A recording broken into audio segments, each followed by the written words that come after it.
Hello, I am Jayashree from Institute of Sai, Coaching Academy for Judicial Services. I am going to take a topic about judgment writing. Let us just start with the introduction to judgment writing. What is a judgment? This will be our first topic. What is a judgment? As all of you know, judgment means the final decision of the court.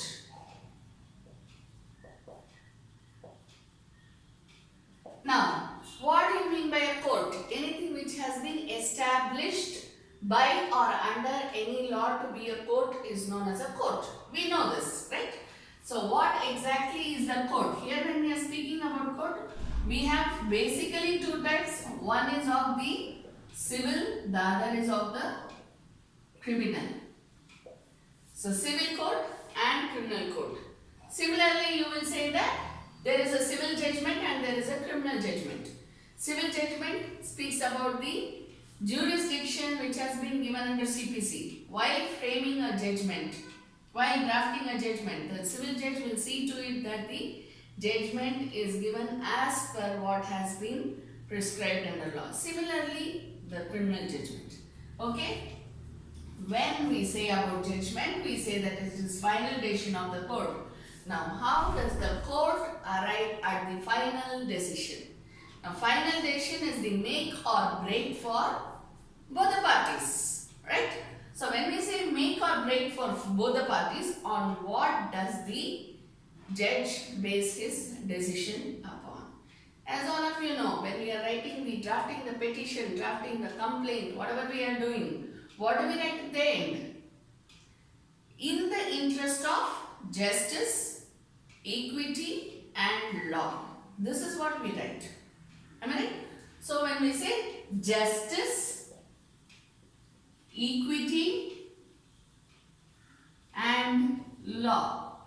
This is the last sentence of our petition, plaint, complaint, whatever you want to name it as, appeal, anything will do that. Okay, now if the judge has to arrive at all these three, justice, equity, law. So he has to base his judgment upon the best interests of the party. Now how would he do that? If he has to go specifically, how will he do that? He will base his judgment on the balance of facts. When we say balance of facts, what do you mean by balance of facts? Where there is a balance of facts. What exactly does it mean? It means, all of you would have seen the goddess of justice holding a measure in her hand. I mean, at least in movies we see all those things. So how do we do that? Let me just draw this. There is a measure and this measure is the parameter for finding the balance of fact. How would we do that? There is facts on the one side, there is evidence on the other. Now, you must be knowing that when a party approaches the court, the party makes a few contentions. Am I right? Whether it is a plaintiff, whether it is a complainant, whether it is the petitioner, whatever is the title which is given under law to the parties. The first person who files the case is known as obviously the plaintiff or the petitioner or the complainant. Am I right? So whatever are the contentions made by that party is known as the facts. What has happened? The cause of action. What do we call it as? Cause of action. When you are looking at the Evidence Act, what are facts under Evidence Act? Anything which is done, anything which has been spoken, any statement made either orally or in written. You have a definition there in the Evidence Act. So what is facts? Facts are cause of action. I am sorry about this. Cause of action. So when the cause of action is given and then you have the relief which will be prayed for.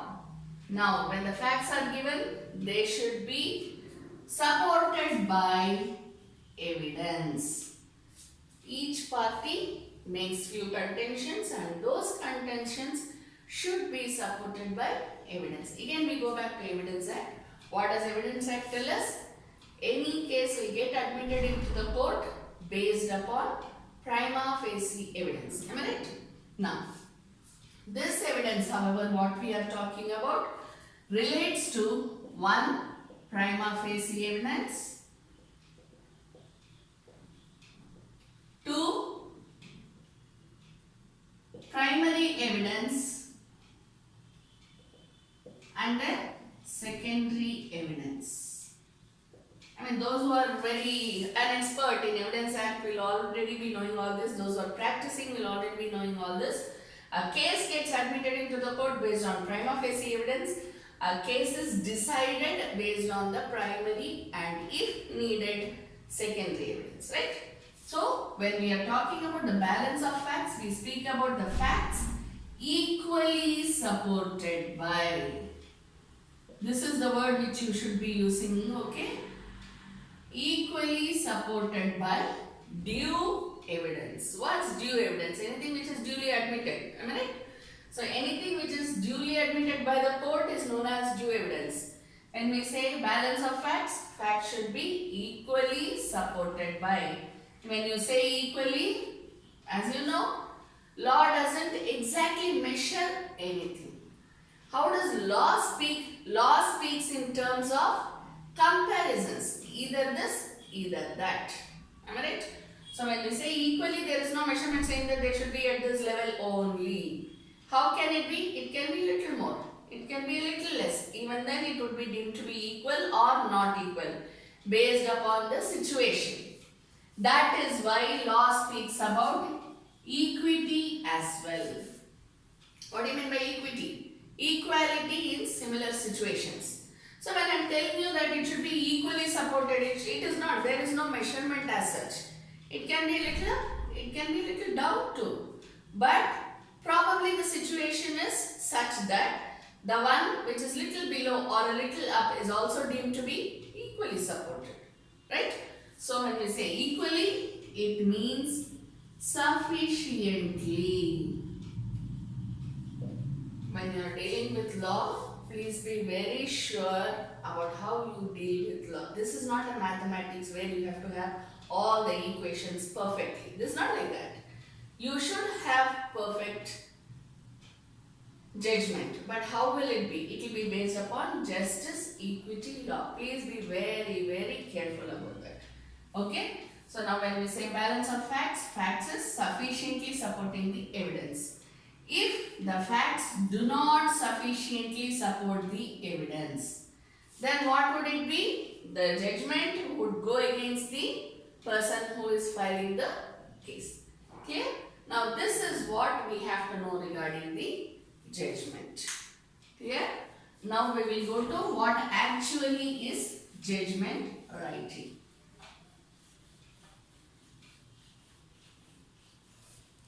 Judgment writing is very important for any judge. You know that all the judges should write judgment, irrespective of whether they have heard the case or not. I think you must be knowing it because we have it in CPC, we have it in CRPC as well. What do we have? The succeeding judge can write judgment without hearing the case.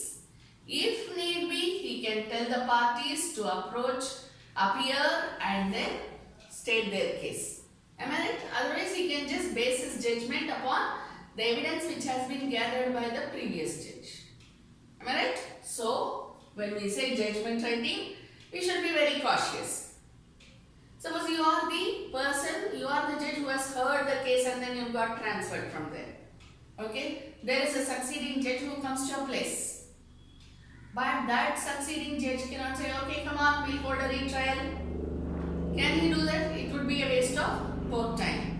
It would be a injustice for the parties because they've already done their duty of producing facts, of producing evidence, everything they have done.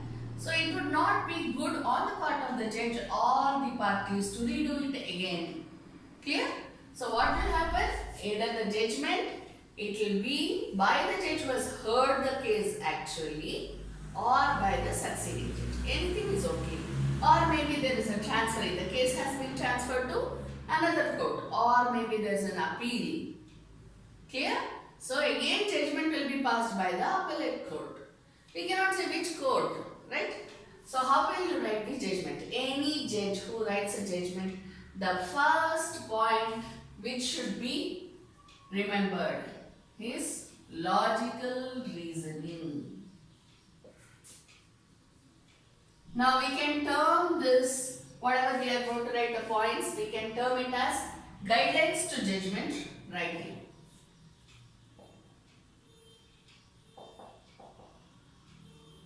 There is no hard and fast rule that a judgment should be written in so and so manner only. That is not at all important. There are absolutely nothing to specify that judgment should be like this. Judgment should be in this format only. There is nothing like that. Only these words have to be used. Of course, there is nothing like that. It is purely the discretion of the judge. But what is important? You understand? Judgment can be written in any manner, but there are certain important guidelines which should be followed by a judge irrespective of whether he likes it or not. Okay? That is because the judgment should be understood by the parties. Parties are bound by the judgment which is given by a court. Of course, I am not saying that they cannot go on appeal or anything like that. They can go on appeal, they can ask for review, they can ask for revision. All that is allowed. But how do they? They are bound by the decision of the court, right?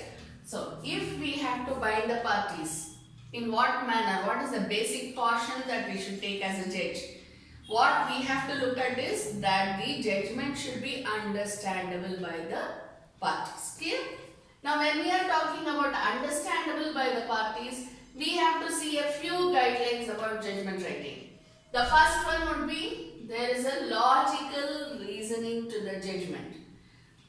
CPC, CRPC. Again and again we go back to CPC and CRPC. Why is it so? Because all the guidelines are given in CPC and CRPC. Clear? Each judgment should be a reasoned judgment.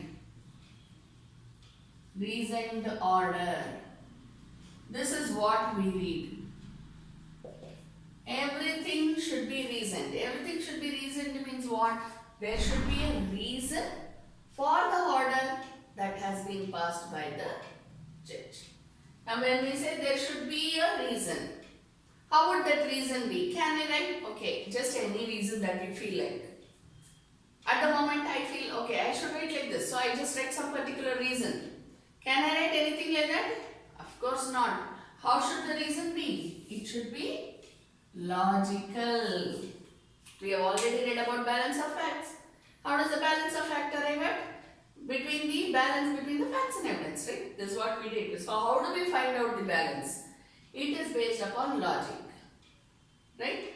So when we say logical reasoning, we say any reasoned order or judgment which is logical in thinking.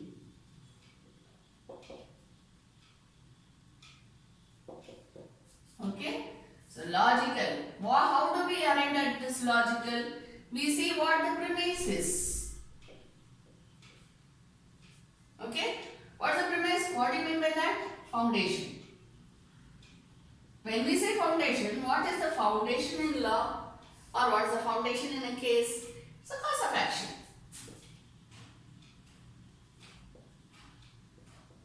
It's the cause of action, right? Cause of action again, we can take it as facts. This particular action is the cause for filing the case. That is known as the cause of action. Cause of action because of which I am asking you for a particular relief. This is how the party speaks, right? So when we say the cause of action and we see the relief, automatically the judge should think about logic. For example, we will just take an example. If I am asking about a partition case, okay, we file partition under OSM, right, original suit. So if I am filing a partition case and I say there is 1.01 guntas of land, but we are 10 of us. So please partition it. Or say not guntas, acres, anything. You can take up anything. Okay. Now if I say that I have 1 acre and you have to partition between the 10 of us. Some of us are agreeing to it, some of us are not agreeing to it. So please do something, Your Honor. When I say this, and I produce the evidence which says I do not have any land in acres. I have a land only in guntas. What's the evidence given? I have land in guntas measure, not in acres measure. So when the fact says I have 1 acre, the fact says I have 1 acre, evidence shows I have 1 gunta. Will you be in a position to arrive at a judgment? Of course not. Why? Because the facts do not support the evidence and vice versa. Evidence do not support the facts. Clear? So in this case, the case will be dismissed. So when you pass an order for dismissal, what will you write? Balance of facts is not met. Balance of facts is not met. So can you write that balance of facts is not met? This is where I am saying that the judgment should be understandable by the parties. If you say balance of facts is not met, will the parties understand? No, the lawyers have to clarify what it means, right? So in order for the parties to understand what has been done, how you should say the balance of facts is not met, that is to say sufficient evidence has not been produced by the plaintiff. Hence the case has been dismissed. Now this is logical reasoning. Simple, very simple. If you go through it, it is actually a very simple point. Okay. So now next we go to the second one.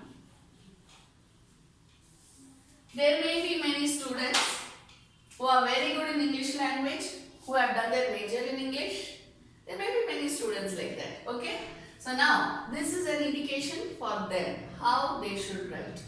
Judgment should always be in simple language. We cannot show our capacity of being a Wordsworth or Shakespeare over there. So how should it be? It should be in a simple language. The vocabulary that we use should be very simple. That means to say there should be no flowery language.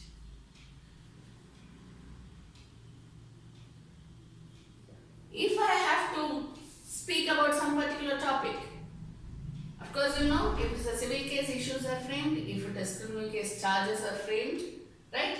So if I have to just indicate that and then write a judgment based on that, I cannot say, you know, this is what it happened, this is what happened, this is what happened. I cannot go through it in an indirect manner.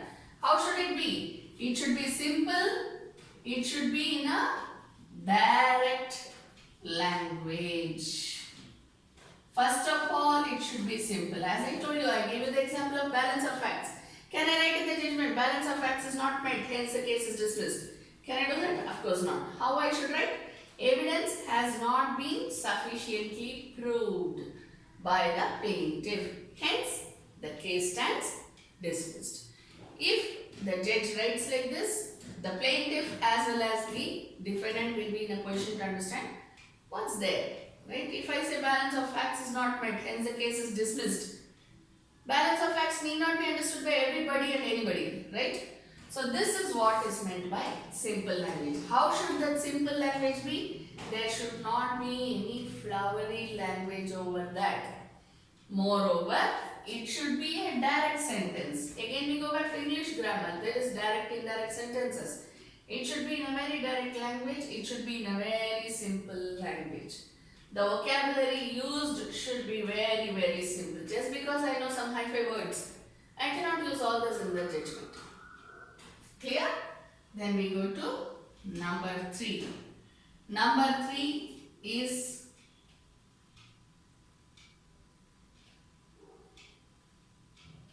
the the punctuation marks.